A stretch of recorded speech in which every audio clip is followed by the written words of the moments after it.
Hey, it's John Lee Dumas of EO Fire, and it's The Entrepreneurial You, the show for dedicated and passionate Caribbean entrepreneurs seeking daily inspiration, brought to you by author, speaker, and award-winning entrepreneur Heneka Watkis-Porter. You must be prepared to ignite. It's a bit paradoxical that when you're clear about why you're here and what that calls you to do, the who will happen naturally. You will become the person that you were here to become, because that's the only thing you take with you when you leave this place is the who you've become. Everything else gets left behind. Hi, I'm Heneka Watkis-Porter, your inspirational leader and host of the Entrepreneurial You podcast. Today's episode is brought to you by Bookophelia, Patois Apparel, and the Jamaica Stock Exchange. And now, let's go to today's episode. Today's guest has worked as a musician, scientist, fine artist, and designer. He is the author of the recently released book, The Caravan of Remembering, a roadmap for experiencing the awakening of your life's mission. He has taught over 10,000 students through the Way of the Heart program to discover their authentic path in life and how to walk that path in the world. He is the co-founder of the Way of the Heart, an international program for self-development. He's also a business coach, helping successful businesses to run on spiritual principles. So I'm more than excited today to speak with Daniel Goodenough on the Entrepreneurial You. Welcome, Daniel. Thank you. Glad to be on. Thanks for having me. Awesome. I'm looking forward to our conversation. But before we do, I have a fun question for you, which I normally ask of all my guests. So here's your question. If you were a fish, what kind of fish would you be? That's a good question. I guess a dolphin isn't really a fish, is it? Not really, but if you're going for some sea creature, then that's your choice. Well, the level of consciousness that certain whales and dolphins demonstrate, I guess, would be what I'm going for. The binary brain of certain whales and dolphins mean that they never actually sleep. They're awake. Half of the brain rests while the other half is still functioning. So the ability to be awake in life, I guess, would be the principle behind that choice. Before we head into our conversation, I want you, Daniel, to share your Twitter handle or whatever social media that you're most prevalent on, whatever platform. Share that with us. Well, you could reach me at danielgoodenough@mac.com. There's a Facebook page for the Caravan of Remembering. You could go there, and there's a website for the Caravan of Remembering, or you could reach me through thewayoftheheart.com. And thank you so much for that. And for me, you guys, my community members of Peak Performers, you may get in touch with me on Instagram, Twitter, and Facebook, either Patois Apparel or Heneka Watkis-Porter. So let's get into it. And our conversation today, Daniel, is centered around bringing a spiritual approach to business, how to find the authentic work and life's path that's right for you. What do we mean when we talk about spirituality? Well, there is a definition for spirituality that I like a lot that Ken Wilber put forth, and it had to do with spirituality addresses the questions of ultimate concern. So that which is transpiring behind that which appears, the source of your decisions. So when you're making those day-to-day choices about the little things and the big things, what are you basing them on? So that the questions of ultimate concerns could have to do with what's meaningful in your life, and maybe in the way that most people think of it, also what's sacred to you. So when you make those decisions, whether it's about, as an entrepreneur in your daily business, or whether you're with your family, the bottom line of meaning and sacredness, I guess, is what that you base those decisions on, I would call spirituality. So what does the spirituality have to do with business? Well, it was interesting. I was doing a radio interview yesterday about life mission, spirituality, and business, and the question that we were talking about was success, and then I would say, then on what do you base success? And the question of why am I here? So when I talk about life mission, I'd say the bottom three questions about that is, why am I here? What does that call me to do? And who is that calling me to become? And who will I become by doing it? This thing that I'm called to do. So if we say that there is a calling and there is a why that has to do with why you're here, then success would have to be tied to that. So if it's success in terms of what the world might have traditionally called that, a certain amount of money and a certain collection of toys and a certain freedom to do some things because you have those things, and that's not connected to your sense of why and the sacredness, then is that really success? And of course, that's a personal filter and a personal context. So that's unique to every person. It's just that then success in business would be equally as unique because it would be filtered through that question of why am I here? What does that call me to do? And who does that call me to become? And who will I become by doing that? So that in the day-to-day choices you make about what to do next, in moving towards what you're calling success, whether that's a successful parent or a successful member of your community or a successful business person, all of your definitions of success would include those questions. What is typically, the response to that? Why am I here? In my work with people, I present the idea that knowing why you're here, and it's the why, the what, and the who. So why am I here? What does that call me to do? And that's what I call the outer life mission, the doing. What does that call me to do within the context of why am I here? And the other part's the who, and that's the inner life mission. So we have an outer life mission and an inner life mission. The what is the outer, the who is the inner, and they're both tied to why am I here? So my response to when people say, how am I supposed to figure that out?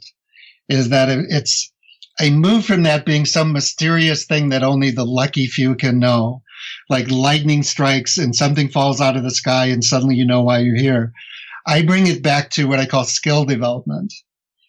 And what I'd like to change in the world is that we all got that getting clear about why you're here and being able to articulate that in a way that it informs what you do and who you become is a skill that you can develop, just like if you in athletics or let's say any of the visual and performing arts. So if you wanted to be a master at your instrument, there'd be scales to do every day. If you wanted to be a elite level athlete, there'd be practices to do every day. So getting to the why, the what, and the who, there's a set of skills to do around that. And just asking those three questions, by the way, could be part of those skills.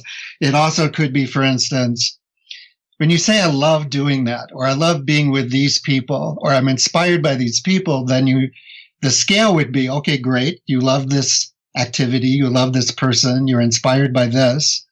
Why?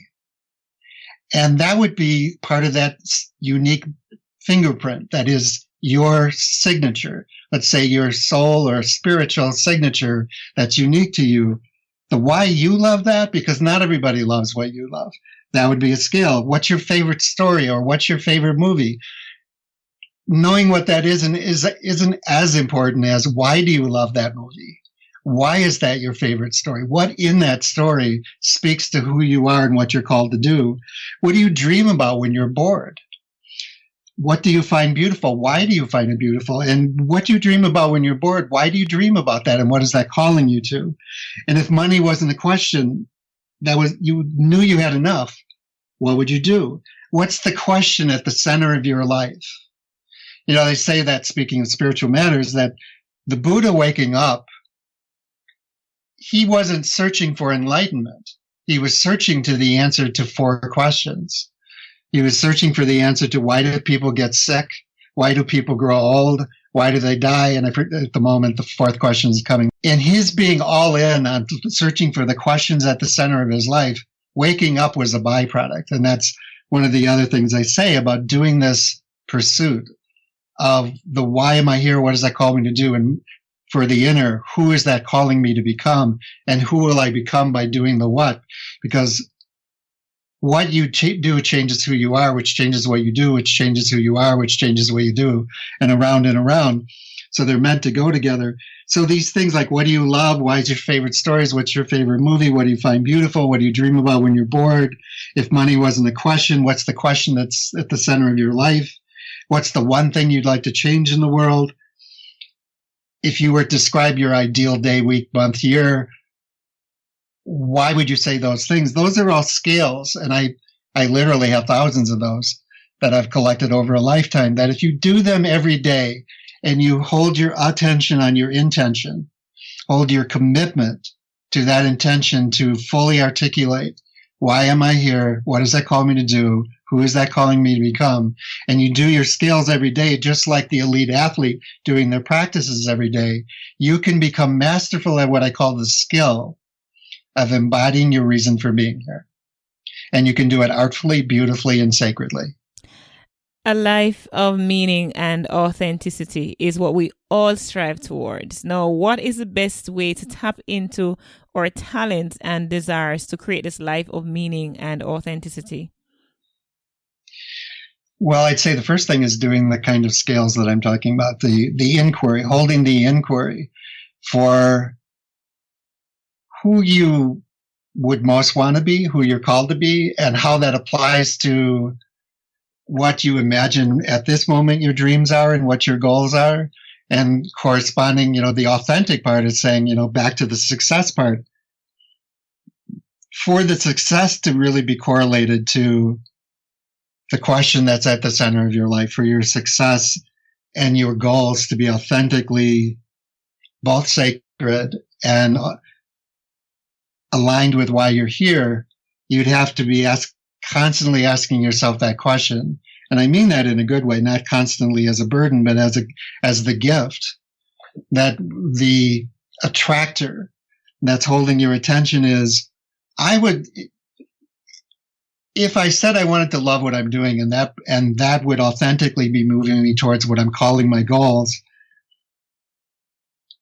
I would love what I'm doing because of why, and that you're clear about that. And to be clear about that, you stay in the inquiry. What we're going to be doing right now, Daniel, is to take a break, thank my sponsor, and come right back. When we come back, we're going to be looking at how spiritual principles can be used in business to create such an environment of success, growth, and fulfillment for not just the business owners, but for employees as well. Let's take a break. Peak performers. Success is something that we gradually work towards as an end goal, but we need to be in the right environment to make it happen. Bookophilia is dedicated to providing a space for book, coffee and tea lovers, creatives, educators, students, and professionals who want ideas, innovation, and inspiration. They have a variety of high-quality books, a cafe, events such as book launches, signings, and art exhibitions, and professional services uniquely tailored to your needs, culture, and tastes.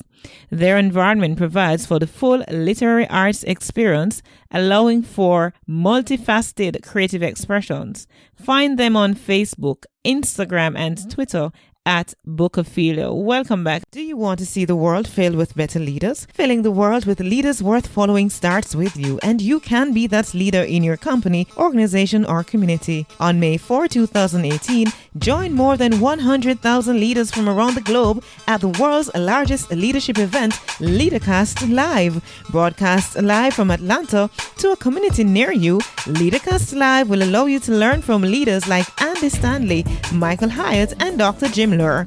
For more information on this can't miss event, visit HenekaWatkis-Porter.com and click on LeaderCast Kingston and invest in the future of your career, your organization, your community, and your world. And we're talking with Daniel Goodenough of Way of the Heart. We're talking spiritual matters and taking a spiritual approach to business.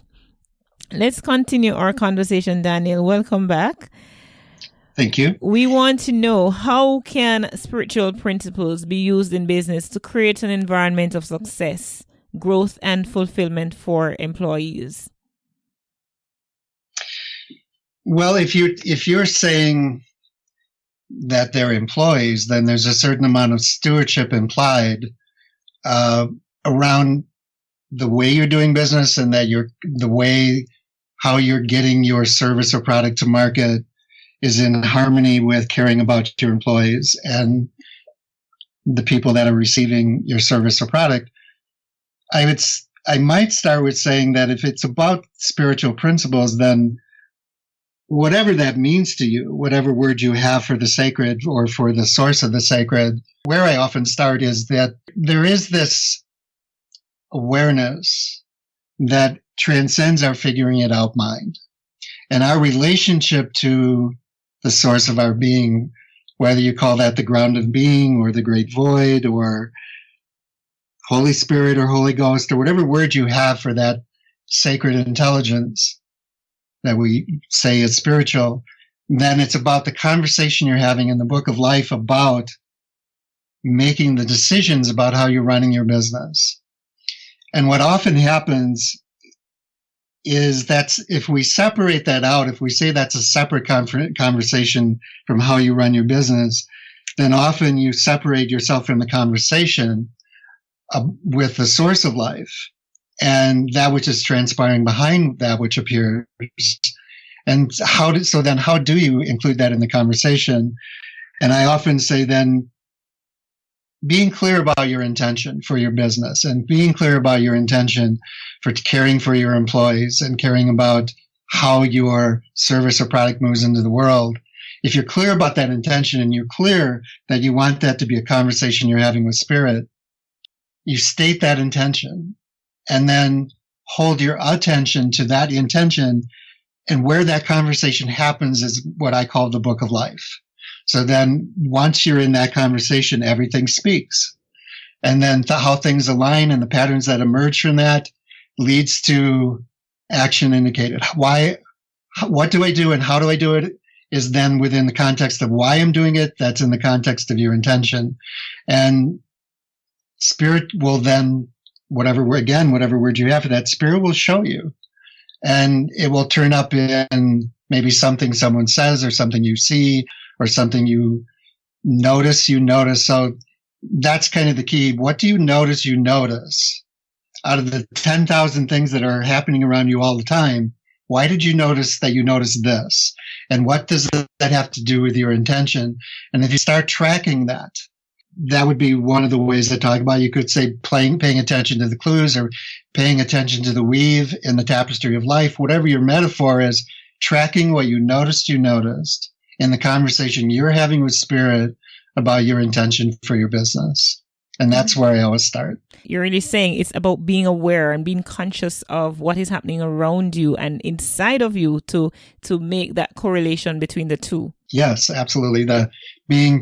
Holding your awareness to noticing what you notice, that's awareness, to both the two being your intention and what you're noticing in the world that corresponds to that intention, which then will lead you to an action and decision that will be based on that correspondence between your intention and the conversation you're having with spirit.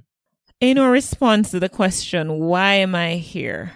We recognize that the minute we find that out, it's no longer about us, because yes, we will recognize our purpose, but then we recognize too that we are here to serve. Once we know why we're here, it becomes abundantly clear that our life is about service. It's not just for us. It's not all about us.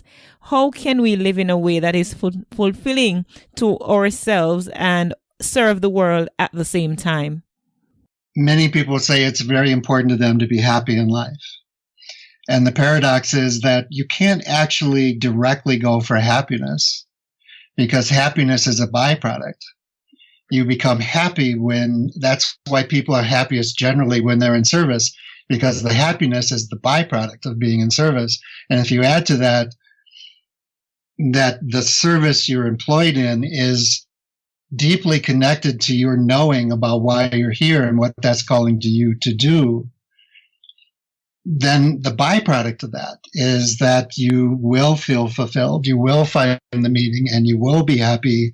And so I think it's a bit paradoxical that when you're clear about why you're here and what that calls you to do, the who will happen naturally. You will become the person that you were here to become, because that's the only thing you take with you when you leave this place is the who you've become. Everything else gets left behind.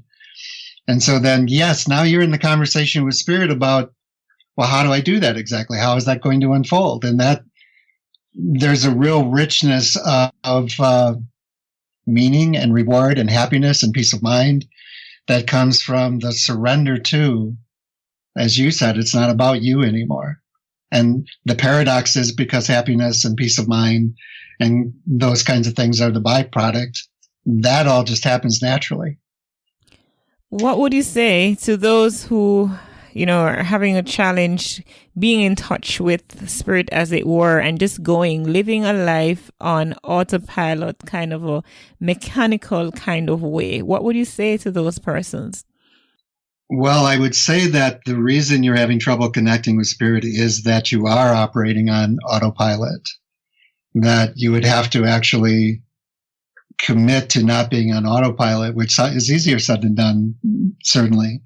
But it's kind of like when they say with spiritual practices per se, and again, it's the same thing that I said about life mission, that life mission is a skill. And if you want to be masterful, as if you were playing an instrument, you have to do the practices. And the same thing for the spiritual practices. To move from being on autopilot requires that you show up to some kind of practice, whether it's meditation or whatever version of prayer would work for you. And, it could be walking meditation. It doesn't have to be sitting on a cushion, but that there is some kind of practice. And then the saying is, first you do the practice, then the practice does you, and then you are the practice. At some point, if you are willing to show up to doing the practice and you're willing to do that over time, it's not that somebody proves to you that there's this thing called spirit, or that somebody proves to you that there's a relationship you can have with spirit. First you do the practice, then the practice does you, and then you become it. At some point, it just becomes self-evident all by itself because you've become the practice. That they say, make spirit the truth and spirit, or make spirit real and spirit will make you the truth. So to the person who's having trouble connecting with spirit, I'm reminded of that quote that said, if you think you'll believe it when you see it, you'll see it when you believe it. And that means be living it. So if you're doing your practices, then you will prove to yourself, but proving isn't really the deal. It's just you'll become it. It's not that you believe that spirit is real. You have the experience of it. And the only way to have the experience of it is to do the practices. Whichever tradition is your tradition, whatever the form of the spiritual practice, just that there is a practice will make it real for you. In person's search for identifying what it is that they were placed on this earth to do, there's usually some level of confusion that comes along with that. Persons, maybe you think you should be a singer, but persons are telling you, no, you can't start a singing business, or, you can't go into singing. There are too many persons doing it. How much do the opinions of others matter in one's quest for finding their life's path? Or how much should it matter? Well, I would start with there's a Barbara Scheer once pointed out this thing called divers and scanners. I think it's relevant that for some people, there is a particular expression or career that they will do their entire life. And for some people that she calls scanners, it might be that how you express your life mission might take multiple forms. And for some people, that's serial scanning. Like, I do this deeply for 3 years, and I do this other thing for 3 years, and I do this other thing. And for some people, it's multiple things all at the same time. So that's the first confusion. If you're a scanner and you say, I love a number of things, how do I choose? I would say, don't. It's be in the conversation with spirit about which one to do when. The life mission is the thread that ties them together, so that regardless of the vehicle you choose, your why remains the same. So if you love to sing, for instance, and you have a certain number of entrepreneurial projects that you also want to do, whether you're singing or playing an instrument or writing songs, or whether you're tending to various entrepreneurial projects, and maybe you're doing them all at the same time. The life mission piece isn't the jobs per se or the career vehicles. The mission is the why you're doing it. The mission is the thread that ties them together, so that regardless of which expression you're working within at that moment, it's all coming back to why you're here. The what you're called to do about that will be the vehicle of the moment. So then coming back to, if somebody tells you to be a singer, or you're saying you want to be a singer and they're saying no way. History is filled with person after person who was told you can't, and then somebody demonstrates, well, actually I can, and I did. So there is this idea, again, about being skillful, that if you want to be a singer, and it's challenging to get that off the ground. No, if there was ever a time you could do that, it's now with the internet and all the possibilities and, being your own publisher. It's maybe if there was ever a time when you could express your life mission vehicle of any of the visual and performing arts or various entrepreneurial arts, this would be the time.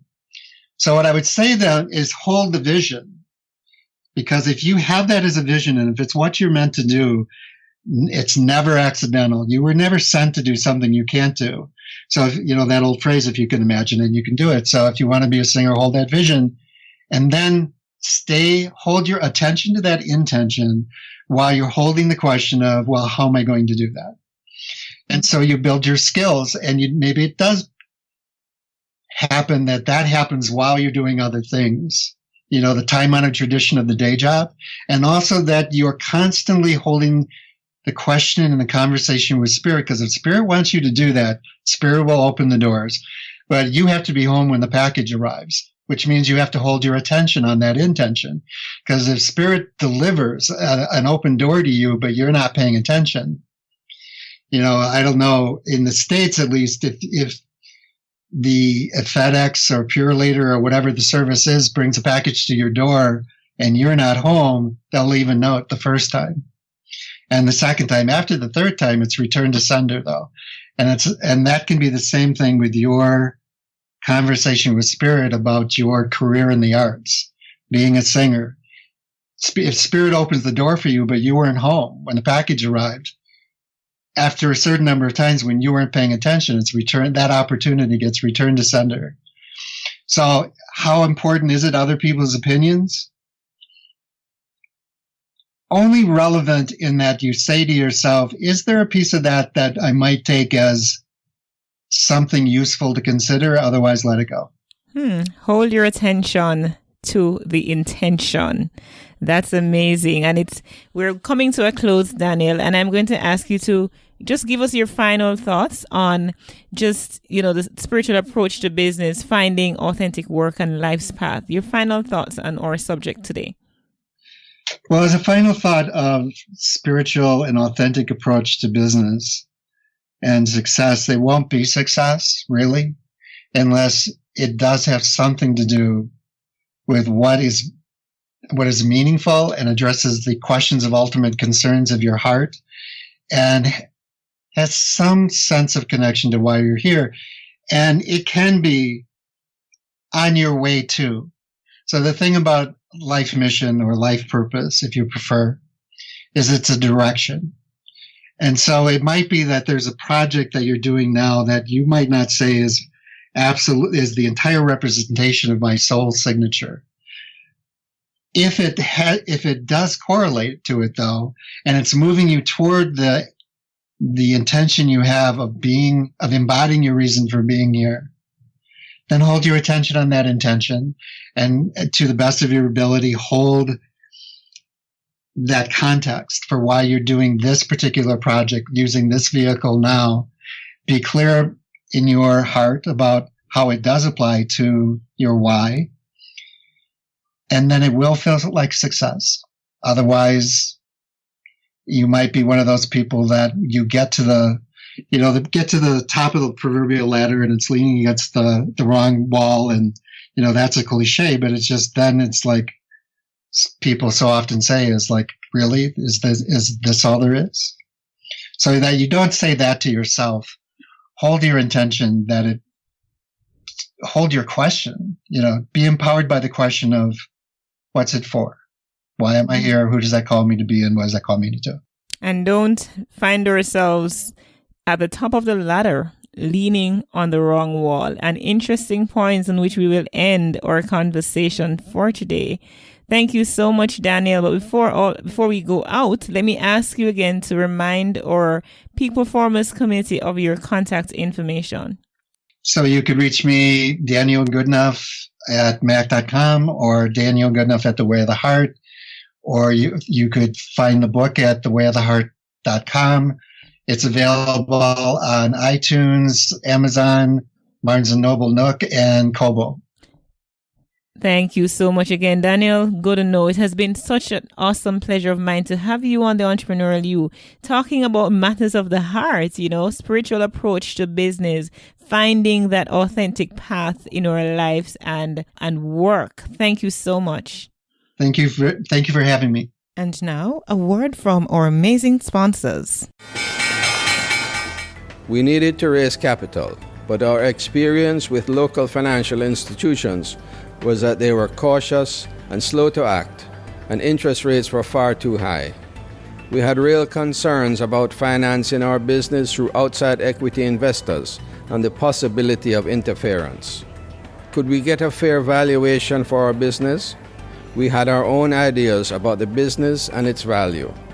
Should I go the traditional route of bank financing, or should I try the Jamaica Stock Exchange? So we made a call and experienced transformation of our business through conversations. I'm John Mahfood, CEO of Jamaican Teas, and we're listed on the Jamaica Stock Exchange. Give us a call today at 876-967-3271 to begin your transformation through conversation. We want to see your company listed on the Jamaica Stock Exchange.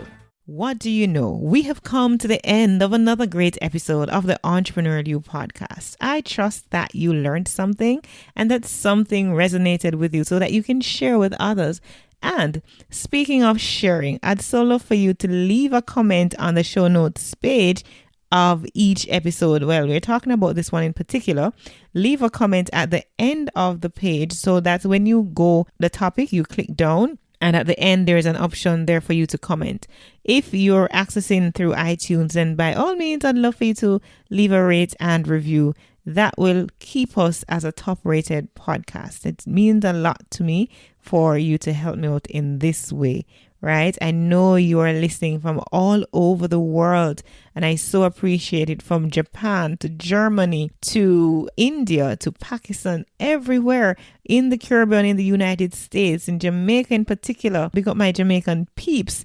Big up those, of course, in Ohio and all those other states that persons are listening in from, that you are listening in from. I so truly appreciate you. Now, if you want to reach out to me personally, you can actually send me an email, send it to Heneka Watkis-Porter at gmail.com. I am truly looking forward to connecting with you. If you want to send me a voicemail too, you can do that through my website. Just go to the middle at the right of the screen. There is an option for voicemail when you go to henekawatkisporter.com. I do want to hear from you.